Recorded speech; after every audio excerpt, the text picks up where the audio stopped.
Concepts are the mechanisms by which we think about things.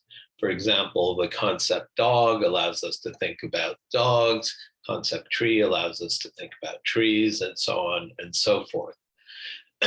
Just as the hand is a mechanism by which we can physically grasp and manipulate things, concepts are mental mechanisms that allow us to mentally grasp and mentally manipulate things, that is, think and reason about them. And a really interesting characteristic of concepts, which makes them different from percepts, is that we can, of course, think about things that we're not in direct contact with. So we can think about a dog that we might have seen, but we can also think about indefinitely many other dogs that we've never seen. We can also think about things that may never have existed, unicorns, and so on and so forth. So a key question for cognitive psychologists is, what is the nature of this mechanism that allows us to think in these ways? And the one thing that cognitive psychologists can agree on is that concepts are mental representations of some sort. And as mental representations, they have a form or a structure, as well as content or meaning that they carry. And so a good place to start is to think about what the relationship is between the form of a concept and the type of meaning that it carries. So how is the form of a conceptual representation related to its meaning? Now, in thinking about this question, we might consider how the form of a word and its sound is related to the meaning it carries. And when we think about that relation, we know that there's an arbitrary relation. So there's nothing about sand, the sound, that requires it to refer to the kind of things that it does, or book to refer to book. These could be different sounds that refer to these things, and in different languages, we actually do have different forms that correspond to these meanings. So that's a case where there's an arbitrary relation between form and meaning. What about the relationship between the form of a conceptual representation and the meaning that it carries?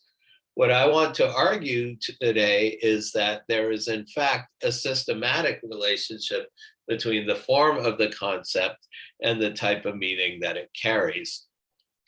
And this might strike many as surprising, but and to make that idea be perhaps not as surprising, I want to give you two examples of cases where there is a systematic relation between form and meaning.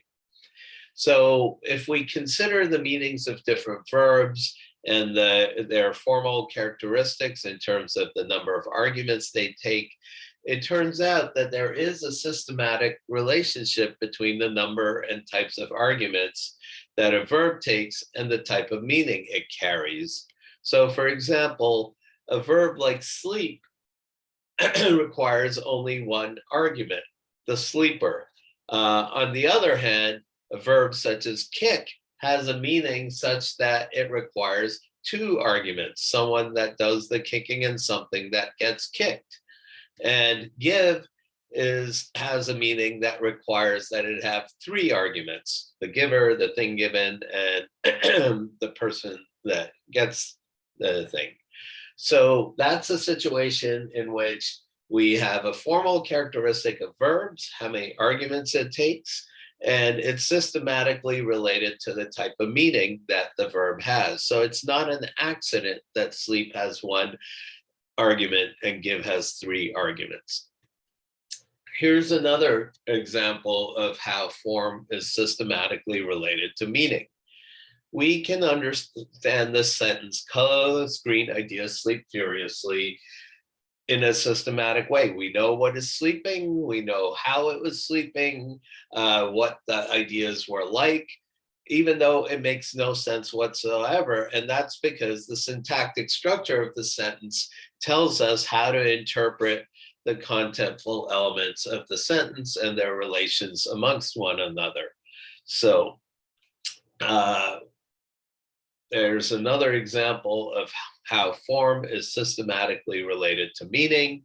And we can see this another way with sentential structure, where when you have a sequence of words, such as I shot an elephant in my pajamas, in a situation like that, there are two different syntactic structures we can assign to that sequence of words, which give different instructions for how to interpret the relations between the contentful elements that enter into the sentence's meaning. So it could mean that the photographer took a picture of the pajama of the elephant, and the elephant was wearing the pajamas, or with a different syntactic structure, it's the photographer who is wearing the pajamas while shooting the elephant. So here we have a few examples of cases where there's a systematic relationship between the form and meaning carried in cognition. And what I want to suggest is that concepts, like sentences, have formal structures. And so the questions that we need to address are, well, what are the structures of different conceptual mechanisms? And how does that structure enable us to think the way we do when we use a given concept? Now, standard approaches to conceptual representation are focused on categorization. So how do you decide whether something belongs in one bin or another? Is it a dog? Is it a tree? Is it a table? And they have different ideas about what kinds of features are important and what the relations amongst the features of the things being categorized must be in order for them to be categorized into one or another category. So they specify properties and relations amongst the properties of the thing that the concept represents. What these approaches do not do is give any consideration to the form of the conceptual representation itself, that is, to the conceptual form. And that is what we are going to be focused on in today's talk. Now, conceptual structure clearly has to support categorization, but it also has to support how we think about category members and the category itself. And for that, I'm going to argue conceptual form is an essential component. Now, when we talk about conceptual structure, we can think of conceptual structure along a number of different dimensions. So we can encode within our concept information about how various characteristics of the thing that the concept represents are statistically related to one another. So correlations amongst features, for example, and we get information of this sort by looking at the members of the category themselves and learning about that statistical structure. We could also focus on the material composition of the things in the category and learn about their causal properties and therefore the causal structure of the things within the category.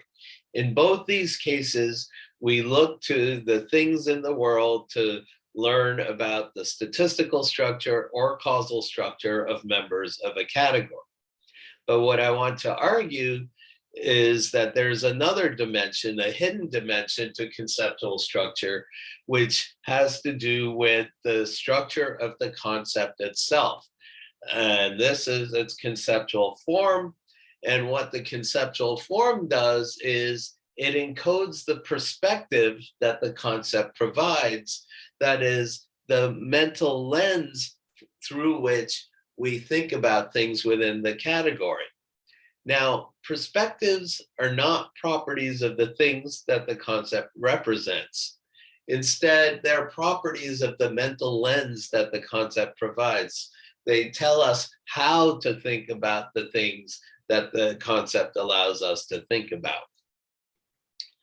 So let's try to characterize what some of these characteristics of the mental lens are for concepts such as dog. Now, when you think of a dog, it provides a mental lens. The concept dog provides a mental lens or a perspective which allows us to think of a particular thing as one of an unlimited number of things of the same kind. So not only can you use the concept dog to think about the first dog that you might have encountered when you created the concept, but an unlimited number of other dogs that may or may not actually exist. Notice, this is not a property of the dogs in the world. This is a property of the concept and the way it allows you to think about those things in the world. The mental lens provided by a concept such as dog also allows us to think of a particular thing as simultaneously unique and utterly non-unique. So Fido, for example, is of course a unique dog. He has his own distinctive characteristics and idiosyncrasies, but he is also at the same time a dog and therefore utterly non-unique within the kind dog. He is the same with respect to the kind of thing as Fido, Spot, Rover, and an unlimited number of other dogs. And so our mental representation has to capture both of those things at once. The mental lens provided by concepts like dog also allow us to think of the abstract kind to which the object belongs. So for example, we can think a thought such as dogs evolved from wolves. Here, we're thinking about the relationship between two kinds of things, dogs and wolves. We are not thinking about the members of the kinds when we make a statement like that or think a statement like that. On the other hand, if I think a thought like my dog looked like wolves, my dogs are, I am thinking about specific instances of the kind. And what's interesting is that the ability to use a concept to think and talk about kinds as well as instances of kinds are available from a very young age. In fact, one experiment done by Gelman and Raman illustrated this in the following way. Children are shown photographs such as these, and they're told in one condition a story such as the following. Here are two birds. Now I'm going to ask you a question about birds. So notice they're talking about the kind, even though the picture has illustrates specific instances of the kind. Can birds fly? And children will generally answer yes to this question. Now, in another condition, it's very similar, but different kids hear this. Here are two birds. Now I'm going to ask you a question about the birds. Now the focus is on the instances of the kind rather than the kind itself. And in this case, they're asked, can the birds fly? And children will answer no, showing an instance of kind interpretation, suggesting that these two possibilities, these two ways of thinking that are related to the concept bird are part of the mental lens that it provides and available from a very young age. 2-year-olds show that pattern of responding. The mental lens provided by concepts like dogs also allows us to think of some of a thing's properties as being explained by its being the kind of thing it is. So for example, in thinking of a dog, you might think that has 4 legs because it is a dog, but you don't do that for all characteristics. You would not think, for example, that is wearing a collar because it is a dog. Another characteristic of the perspective provided by concepts such as dogs is it allows us to think of some of a thing's properties as being properties that the object is supposed to have because it's the kind of thing it is. And if it doesn't, there's something wrong with it. So you might think, for example, dogs, by virtue of being dogs, are supposed to have 4 legs. And if they don't, there's something wrong with them. But you're not going to think dogs, by virtue of being dogs, are supposed to wear a collar. There's something wrong with a dog that doesn't wear one. So what I've tried to illustrate in these last few slides is a number of the characteristics that the mental lens provided by a concept such as dog makes available for our thinking. It allows us to think of a particular thing as one of an unlimited number of things of the same kind. It allows us to think of a particular thing as being simultaneously unique and utterly non-unique within the kind. It allows us to think about the abstract category or kind that the object belongs to. It allows us to think of some of the thing's properties as being explained by its being the kind of thing that it is. And it allows us to think of some of the thing's properties as being properties that it's supposed to have because it is the kind of thing it is. Notice these are not properties that you can just observe dogs or members of the category and infer. Instead, these are characteristics of the perspective that a concept such as dog provides. And I want to argue that those come from the form of the concept itself. So we can look at the category members and learn something about the statistical structure of items in the category. We can look at the item members and maybe learn something about the causal structure we expect to have of members of the categories. But we can't look at the members of the categories to learn about the formal structure of the concept itself or its conceptual form. Instead, that is revealed in the kinds of characteristics that I've been showing you these last few slides. And it reveals the perspective we take when we think about category members of that sort. And what I want to focus on today is a bunch of work that we've been doing to learn about the key characteristics of concepts such as dog, table, and tree, that is, kinds of objects. And at its core, this concepts of this sort are mechanisms for representing an object as one of an unlimited number of objects of the same kind. And what I will do now is tell you a little bit about how we've gone about studying what the form of that concept must be like. Now, because we can think of an unlimited number of instances of a kind, and we obviously don't encounter an unlimited number of instances of any kind, we need a generative mechanism that can generate an unlimited number of instance of kind representations, which will allow us to think about each separate instance of the category.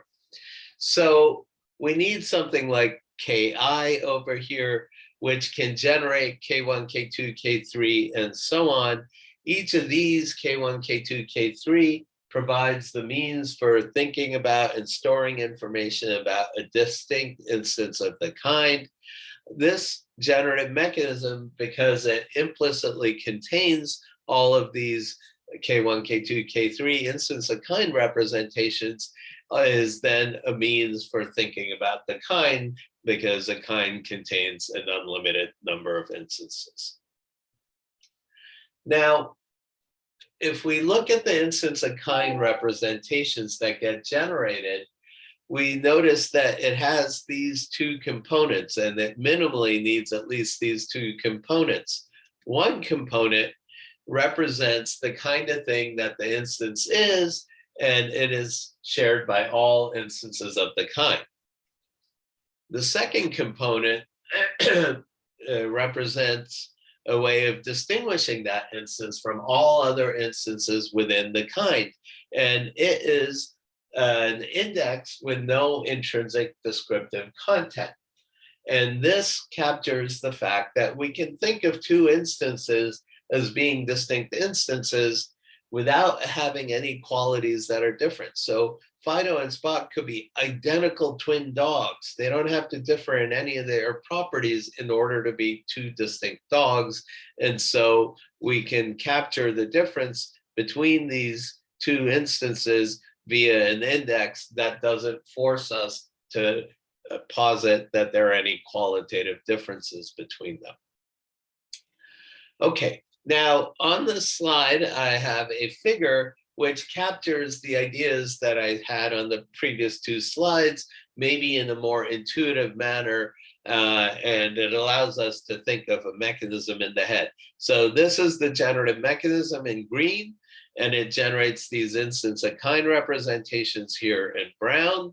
And you can see that these instance of kind representations are distinguished from one another by this index, which doesn't imply any qualitative difference. Now, clearly, we can think about more than one kind of thing. We can think not just about dogs, but tables, trees, so on and so forth. So we need more than one generative mechanism, more than one way of representing a kind, different kinds. So when we have to ask the question, how are kind representations distinguished from one another? And you might think maybe we can distinguish them from one another in the same way as instance of kind representations through an index with no intrinsic descriptive content. But if you think about it for a moment, you see that this makes no sense, in that we can't have two kinds of things, dogs and schmogs, which are identical in every way, just with a different name. If we had that situation, you would want to say, well, actually, there's only one kind of thing that has two names with it and for it. Notice there's no such pressure to do that with Fido and Spot if they're qualitatively identical. It makes no sense to say, oh, no, you really only have one dog with two names, especially if you can see them both there at once. So kind representations need to be distinguished from other kind representations with respect to some qualities. And so we need another component in our kind representation, which represents the qualities that characterize that kind and distinguish it from other kinds. So the question then becomes, well, how are these qualities related to the kind representation? And the proposal is that kinds are characterized and distinguished from one another by the properties they have by virtue of being the kinds of things they are.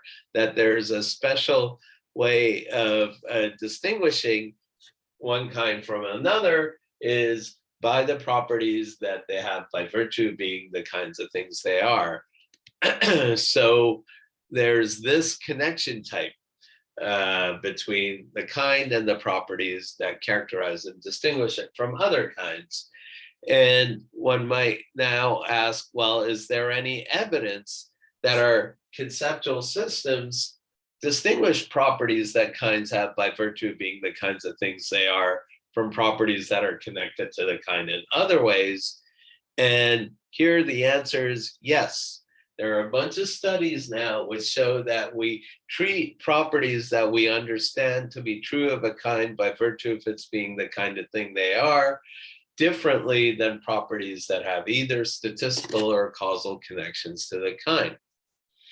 And properties that a kind has by virtue of its being the kind of thing that it is are said to have a principal connection to the kind. And principal connections have certain interesting characteristics. One is they license formal explanations. So it makes sense to say that has four legs because it's a dog, where you explain the characteristic by reference to the kind of thing it is. You can do this for properties that we think are true of a kind by virtue of its being the kind of thing it is. They also license normative expectations. So we think that dogs should have four legs, and there's something wrong with dogs that don't have four legs if the property has a principal connection to the kind. They also license the expectation that the property will generally be present in instances of a kind. And here's some examples of kinds and properties that we understand to have principal connections between the kinds and the properties. As you can see here, you get these across different content domains. And in all of these cases, if you try it yourself, it should sound pretty good to say things like ambulances, by virtue of being ambulances, have sirens, and bananas, by virtue of being bananas, are yellow, and so on down the line. We can contrast these types of connections with, for example, statistical connections. So in these cases, we have characteristics that are true of many or most items in the kind, and yet, and therefore these generics sound good. Barns are red, cars have radios, cats like milk, artists are eccentric. But in these cases, we don't think the property is true of the kind by virtue of its being the kind of thing it is. And so if you try it yourself, it should sound bad to say barns by virtue of being barns are red, and so on down the line. So if you take a bunch of items of this sort, you can then do experiments to see how principal connections and statistical connections differ. And in a first experiment, we gave participants their plural generics, such as dogs are four-legged, and we asked them whether that could be used to express the idea dogs by virtue of being dogs are four-legged and dogs in general are four-legged. And similarly, for items where there was, and the prediction was both of those should be possible because they reveal that the property has a principal connection to the kind. On the other hand, barns are red. You should only be able to use to express the idea barns in general are red. And this is, in fact, what we found. And in this case, this explanatory connection, the by virtue connection, is how we initially picked the items. And so in the next experiment, we wanted to get evidence for the explanatory element in a different way. And we did this by, for example, giving trials where people are asked questions such as, why does that, pointing to a dog, have four legs? And amongst other answers, one of the answers was because it's a dog. The idea is that that should sound good for properties that have a principal connection to the kind. On the other hand, if you have a statistical connection, that should not be such a good answer, such as why is that, pointing to a barn red, because it's a barn. And you get the predicted difference in that a formal explanation, that is an explanation by referring to the kind of thing something is preferred compared to when there's a principal connection, but not when there's a statistical connection.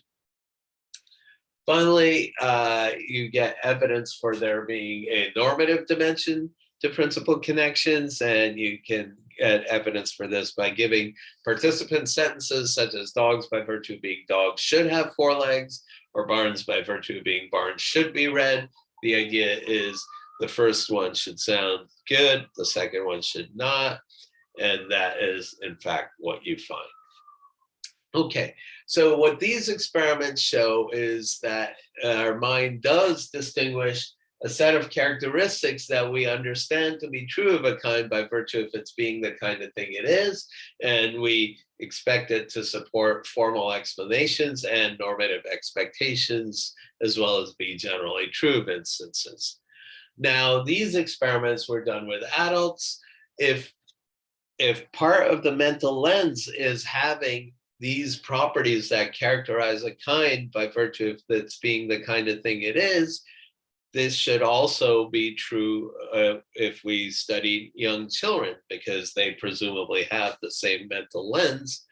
And here I'll briefly describe an experiment which showed that 4- and 5-year-old distinguished principal and statistical connections with respect to their ability to license normative expectations. So you can see here 4- and 5-year-olds, 6- and 7-year-olds, and adults. In each case, they think that there's something wrong with an instance that is lacking a property that has a principal connection, but nothing wrong with an instance that lacks a property that has a statistical connection to the kind. And furthermore, 4 and 5-year-olds also give evidence that they distinguish principal and statistical connections with respect to their ability to license formal explanations. So at all 3 ages, they think that you can explain why 2 dogs have 4 legs by saying because they're dogs, for example, but not why, for example, 2 barns are red by saying because they're barns. Okay. So it seems like a good bet that part of the mental lens that is involved in thinking about kinds of things requires us to distinguish those properties that the kind has by virtue of its being the kind of thing it is from other types of properties. And then those support these other types of characteristics. In fact, with other experiments with grown-ups now, there are a number of different conceptual and linguistic signatures or consequences of a property being represented as having a principal connection to the kind, as we just saw, and they license formal explanations and normative expectations. In other work, we've shown that they also represent the property as being an aspect of that kind of thing. So, for example, barking is one aspect of being a dog. That's not all there is to being a dog, but it's one part of being a dog. They license by virtue of interpretations of bare plural generics. We showed that earlier, but there's also that they license indefinite singular generics and partial definitions of a kind. So if I ask you, what's a dog? Well, it's not a complete answer, but it's on the way to being a reasonable answer to say something like a dog is an animal that barks. But if you put in properties that have a mere statistical connection to a kind, that doesn't sound very good, even as a partial definition. Okay, so there are all of these distinct signatures of principal connections, and the claim is that these are reflections of a single connection type, which is part of the mental lens that a concept such as dog provides. And the question is that really true? Or could it be that these are a bunch of different things that people have learned about the kind and the property separately? And so these are not intrinsically connected. Now, the experiments I've told you about so far with adults and with kids have used known kinds. And it's possible that people might have learned the normative expectations and the formal explanations or the possibility of those at different times. We couldn't tell. What we could tell is that at the time that we tested them, these came together. But they might have been learned separately. And in order to answer whether these things are intrinsically connected or not, we did some further experiments. So first, with adults, we introduced novel kinds. So kinds that you couldn't have learned anything about. And what we manipulated was the way in which we taught people new facts about these novel kinds. We had 4 conditions in which we taught a novel fact using a signature of principal connections. So for example, having fur is one part of being a blick, or it has fur because it's a blick, or blicks by virtue of being blicks have fur, or a blick by virtue of being a blick has fur. We had 2 other conditions where they're also taught that same property, but without evidence that it involves a principal connection. So almost all blicks have fur. So a strong statistical connection or no information. It has fur and it is a blick. Okay. And the question is, do people automatically have access to another signature of principal connections? If there is an intrinsic connection amongst these characteristics of principal connections, right away participants should have access to that other signature, which in our case was the normative signature. And so then participants are shown, a second blick, and told this one doesn't have fur, does that mean there's anything wrong with it? And what you can see here is that in the 4 conditions where they initially learned of the property via a signature of principal connections, they automatically inferred normative expectations and judged the blick that was missing that characteristic as having something wrong with it. They did not do that when they were given strong statistical evidence or no information. So this suggests that, in fact, as proposed, the principal connections have these different or intrinsic part of the mental lens that kind concepts have, and that the normative and the formal and these other signatures of principal connections are intrinsically connected. But you might say, okay, but these data are with adults and they've had a lifetime of learning about lots of different kinds and their properties. And they might have noticed after a lot of learning with lots of different kinds that when you get one kind of when you get formal explanations, you also get normative expectations and so on and so forth. And so we decided to see if we get a similar result with young children. And what you find is that, in fact, for 4 and 5-year-olds, you get an intrinsic connection between formal explanation and the normative dimension. So this was similar to the previous experiment, though simplified to be run with kids. And they're told, here's a blick. And then in the principal signature condition, they're told it has fur because it is a blick. In the no information condition, it has fur and it is a blick. And then the question is, when they're shown another one and told it does not have fur, is there anything wrong with it? What happens in the 2 conditions?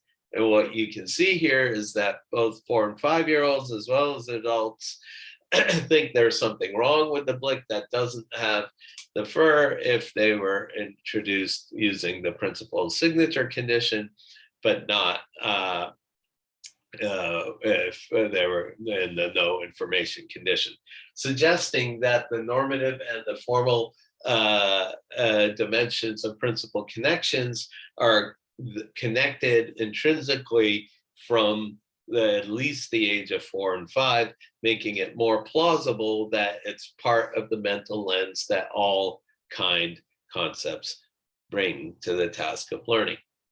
So what the experiments I've been showing you in these last 5 or 10 slides show us is that part of the mental lens that a concept such as dog provides involves these principal connections, and these help explain these 2 characteristics of the perspective that such concepts carry, and that is that they allow us to think of some of the thing's properties as being explained by its being the kind of thing it is, and some of the thing's properties as being properties that an object is supposed to have because it's the kind of thing it is. So it pertains to the kind representation up here, and I'm giving you a little bit of evidence for it being structured in the way proposed. What I want to do now is turn and talk a little bit about the proposed instance of kind representations that are being proposed. So recall that we said that the instance of kind representation has to have 2 distinct components, one which is the shared characteristics, and one which is an index which has no descriptive content, which involves what distinguishes each instance of the kind. There is one more piece that needs to be added to this for instance of kind representations. Remember, there's an unlimited number of instance of kind representations that we can generate and think about. And so we need to distinguish between actually existing and potentially existing instances of the kind. And we propose that you do that through another index, which is untyped. And so this would be an actually existing instance, let's say FIDO and Spot and Rover.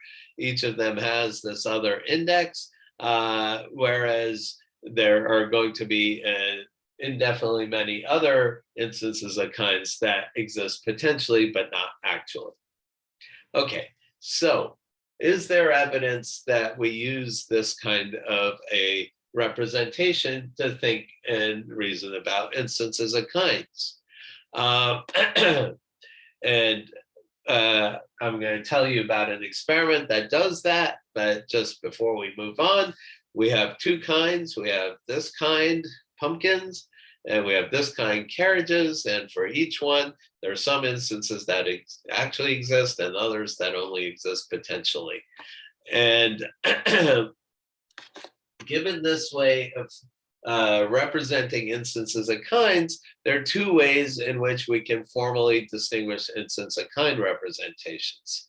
So here you could do it through the typed index. And what this does is it distinguishes instances, both actually and potentially existing instances within a kind. Right. So K1 is necessarily different than K2, K3, and any other instance of that kind. Okay. So this pumpkin is different than any and all other pumpkins. Okay. There's a second way we can distinguish instances of kinds, and it's through this untyped instance. And this allows us to distinguish this actually existing pumpkin from this actually existing pumpkin from this actually existing pumpkin. But it also allows us to distinguish all of those from this actually existing carriage and this one and this one. And so given the conceptual form that we have proposed, there are these two different ways we can distinguish between instances of kinds. And we can test this proposal in the following way. If instance of object kind representations pick out numerically distinct things, then participants should reject the possibility of their being related as two phases of a single thing that undergoes a transformation. And given that there are two ways of distinguishing instance of object kind representations, we can derive different predictions about which transformations an instance of an object kind may undergo. This will all become clearer in a moment. So the typed index, remember, distinguishes actually and potentially existing instances within a kind, and in so doing, it implicates a uniqueness in kind constraint, whereby an instance of a given object kind is always thought to be distinct from other actually and potentially existing instances of that kind. Okay, so Fido is different than Spot, Rover, and any other dog actually or potentially existing. And so it makes the prediction that participants should reject the possibility of transforming an actually existing instance of an object kind into a potentially existing instance of that same kind. But it leaves open the possibility if it's being transformed into a potentially existing instance of a different object kind. So we can illustrate this the following way. Here are these actually existing pumpkins. They have this index as well as the typed index. And here's a potentially existing index, which has the typed index, but it doesn't have the untyped index. And so the idea is that participants should allow the possibility of, reject the possibility of turning the actually existing pumpkin into a potentially existing pumpkin. But they should allow, if you have an actually existing pumpkin and a bunch of actually existing carriages and a potentially existing carriage, the possibility of turning the pumpkin into a carriage. Okay. The second way we can distinguish instances of a kind, remember, is through the untyped index that actually existing instances have. And this implicates a mode of existence constraint, whereby an actually existing instance of an object kind must be thought to be distinct from all actually existing instances of that kind and other object kinds also.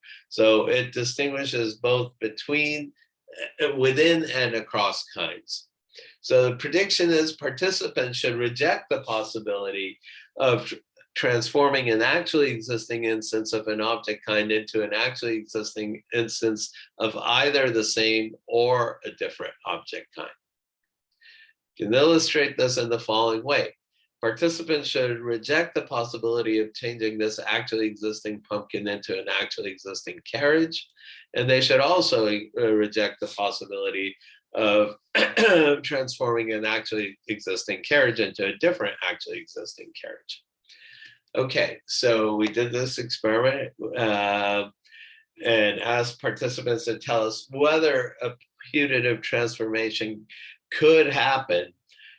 And we said, well, you should say it could happen if it could happen under naturally occurring conditions or through the intervention of people or under supernatural or science fictional conditions.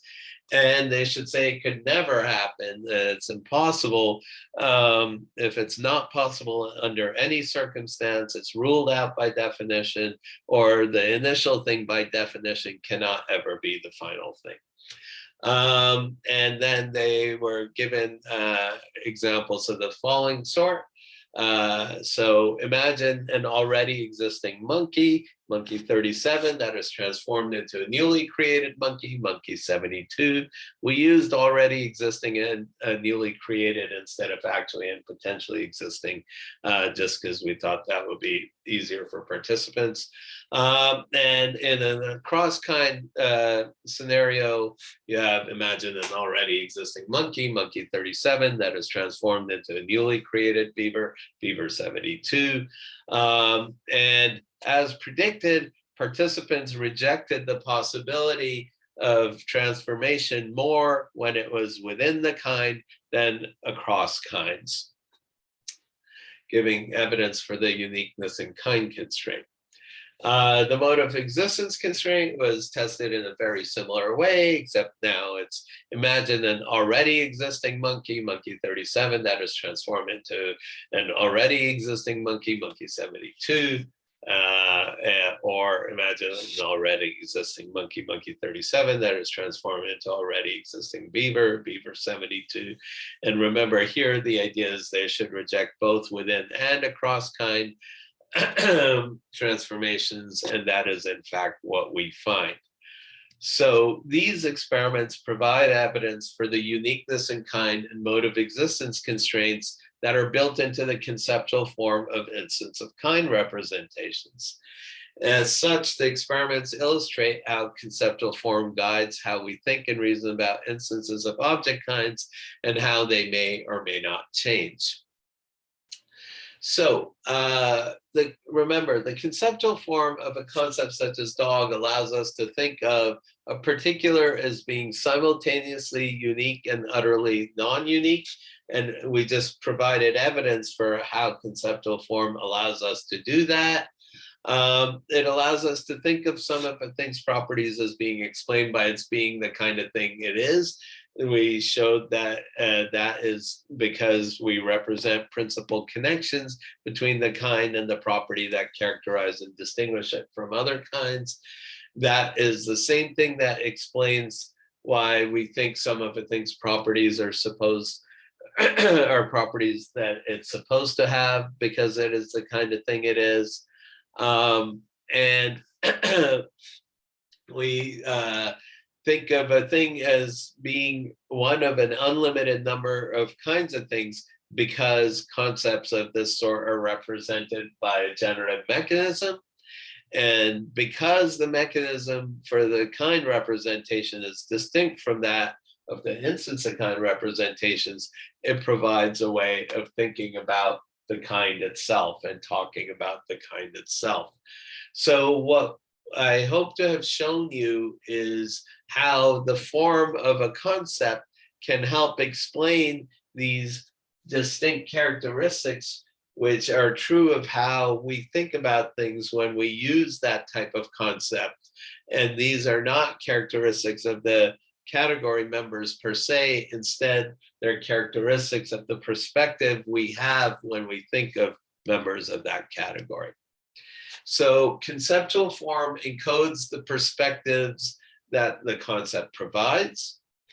And it is important to note that it's often the case that conceptual form encodes multiple perspectives. So for example, when we think of a kind, we could think of it as containing an unlimited number of concrete things, but also at the same time, it's one abstract thing. Similarly, something like a book is at once concrete, you could drop it on the floor, and it's abstract, you can try to understand it. And so in that sense, concepts are better thought of as cubist paintings rather than photographs, where the cubists gave us ways of representing multiple perspectives at once.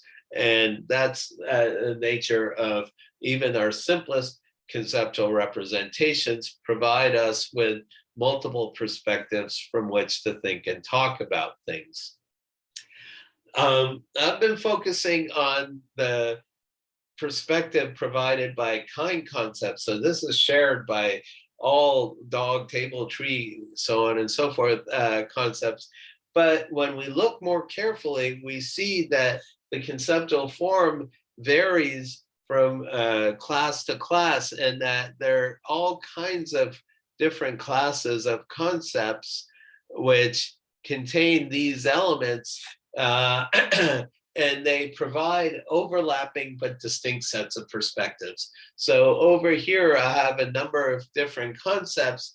Each of these is a member of a class that provides a set of perspectives that is distinct from the perspectives provided by the other items listed here. And so a full theory of conceptual form is going to have to try to find a way of representing not just the perspectives that are shared across all of these, but the ways in which the perspectives provided by these different concepts differ. And so what we need are complex lenses, which are made of different components, which then make them suitable for taking photographs, so to speak, of or thinking and talking about different kinds of things. What I've shown you here is the internal structure of the mental lens that a concept such as dog has.